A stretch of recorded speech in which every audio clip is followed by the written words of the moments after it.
Alright, if you've watched my channel before, you know that I play Dead by Daylight more than any other game. I have over 2,000 hours in the game, I've been playing it since roughly 2018, and I play killer about 80% of that time. Definitely a killer main. A lot of people have noticed on my live streams that when I play killer and it comes down to the last survivor and you have that moment where you find them and you have an opportunity to give them the hatch, that I don't. Here's my explanation as to why. I've gone over this on stream before, but just so everybody's aware, and to kind of give my side of the opinion to this argument of whether or not you should give that last survivor the hatch. If there's a little cute baby Dwight at the end game, shaking his head at you, crouching, and he's like, "Please, Mr. Killer, let me go. I didn't bully you. Da, da, da, da, da." Too bad. Shut that door. Don't give that boy the hatch. I don't give people a hatch, and the reason why I don't give people the hatch is mainly because there's a lot of RNG, there's a lot of matchmaking that's not always even, and the bottom line is, whether I play Survivor or Killer, I've had my share of matches where I win really quickly and win almost an unfair advantage, and there's been plenty times that I've gotten my ass beat against a four-man Swift that have bullied me all game. Flashlight blinds, saves, pallet stuns. I had one hook or no hooks by the time they finished all the gens. I've had plenty of ass beatings. I know how to take a beating, okay? Pause. Point is, it goes both ways. No matter which side you play more, everybody's won some and everybody's lost some. And you know how that goes.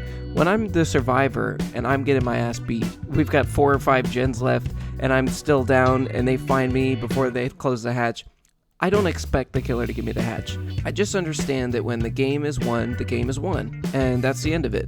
The developers look into the kill rates of all the killers, and they use that to determine how the killers should be balanced.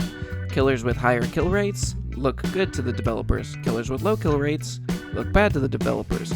Even killers that maybe aren't as strong, like your clown and whatever, a clown is not going to look the same to a nurse who probably has a higher kill rate. But let's say you have a nurse player who's really good but always gives the last survivor the hatch, and then you have a clown player who never gives the last survivor the hatch. They're going to look a lot more similar in skill just based on those two specific killer players, and the kill rates are going to equalize in a way. The balance of the game is based on these kill rates. It's one of the biggest things that the developers look for when they're making balance changes and making tweaks to killer powers. If they see that a killer has a high kill rate, they're going to say, okay, that killer's fine.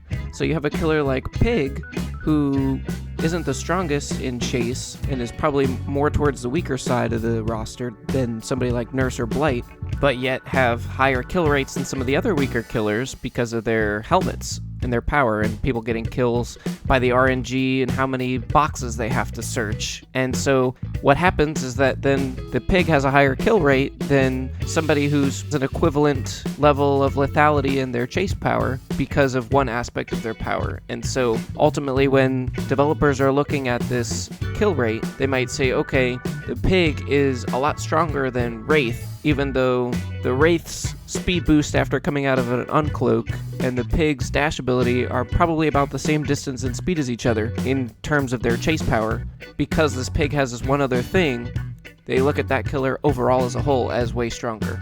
And so they don't really get maybe the buff that they could use to some of their other aspects of their power. But if I'm giving hatch to the last survivor, then that kill rate for that killer is going to go down when I could have gotten the 4K. It's like, yeah, in my mind, I'll consider that a win and give him the hatch, but then the developers are going to look at that and be like, okay, this nurse needs a buff because this nurse is only averaging 3.2 kills and the Blight is averaging 3.5 kills. We need to buff the nurse. You know, it's not that cut and dry, but it does go into effect and that does add up. Now, the other thing is that the hatch spawn and the exit doors and all that is RNG. The hatch spawns in a random spot. Of course, there's a few places in every map where it will never spawn. It doesn't spawn in basement anymore like it used to. Obviously, if you play on maps like the swamp, it could spawn literally anywhere in the perimeters or anything. But certain maps, most maps have places where it'll never spawn. But other than that, the hatch spawn is up to RNG. Now, of course, there are offerings that anyone could bring to impact the spawn location of the hatch. There's one that makes it spawn in main building if the map has a main building, and another one that makes it spawn in the killer shack if the map has a killer shack. So, of course, these can affect the outcome of where it spawns, but sometimes that can call a survivor out as to where they are. You kill the third survivor, the fourth survivor is waiting by the shack because they brought the offering, or somebody on their team brought the offering that shows where the hatch is going to spawn. So then you kill the last survivor, book it to the shack, close the door, and then you know the last survivor is right around. And in fact, I even have a short on my channel that shows how this happened. And so sometimes that's their own demise, but just because they brought an offering doesn't mean I'm going to let them take it. Sometimes they call themselves out on it. It's really a 50-50 if the killer's going to find it first or the survivor's going to find it first. Many times you find the last survivor before they find the hatch, and they just beat you there because you give them a hit, they get a speed boost, they run around the corner, they find the hatch, and then you can't close it in time. And you have to chase the survivor, and because the killer moves faster than the survivor, walk them over there and shut it just before they can jump in, and then you can hit them. But it's a 50-50, honestly. I've had plenty of killer matches where the survivor finds it before me and they win, and more power to them. Well earned, they found it, or they risked it and didn't go the stealth route and ran out in front of me and exposed themselves, but they still beat me to it and they won it, fair and square. Then I've had other times where I find it first, I close it, then they beat me to the gate because the gate RNG is terrible, and they still beat me out. So giving them a hatch for no reason when you've won the match just seems unnecessary. When survivors win the match, they are not afraid to let you know that they won the match.